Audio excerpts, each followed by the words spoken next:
সরকারি খালের অবৈধ বাঁধে বিপাকে মাদারীপুরের কয়েক হাজার কৃষক। প্রভাবশালী মহল বাড়ির রাস্তা নির্মাণ করায় এখন পানি চলাচল বাধা পাচ্ছে, ফলে কমছে প্রায় ১৫০০ বিঘা ফসলি জমির উৎপাদন।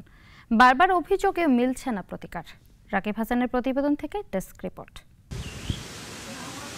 মাদারীপুর সদর উপজেলার দুধখালী ইউনিয়নের এওজ গ্রাম থেকে দুর্গাবর্তী পর্যন্ত ১.৫ কিলোমিটার সরকারি খাল আছে কেবল কাগজে কলমে। গত ১০ বছর অন্তত ১৫টি স্থানে বাঁধ নির্মাণ করে রাস্তা বানিয়েছে স্থানীয় প্রভাবশালীরা। শুরু যেটা জায়গা সেটা তো তারা কিছুই করে নেই, তো তা দেখে আমরা পুরোটাই ভরাট করে ফেলছি। নিচে পাইপ দিয়েছিলাম, পাইপ ভেঙে গেছে, এই আমি এবার বাড়াইছি। সরকারি জায়গাটা আমরা বালু ভেঙে ফেলাইছি, বালুতে ভরে গেছে।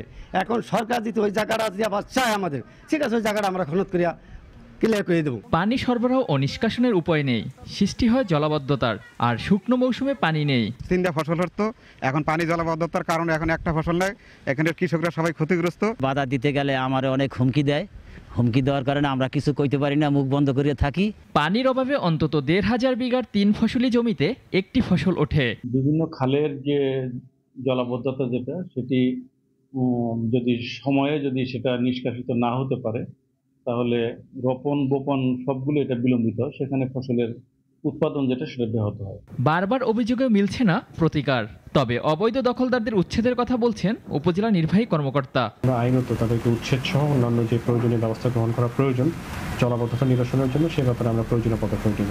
এসব জমিতে ধান, পাট, গম সহ নানান ধরনের ফসল উৎপাদন হয়, তবে জলাবদ্ধতার কারণে এখন তা হুমকির মুখে। ডেস্ক রিপোর্ট, নাগরিক।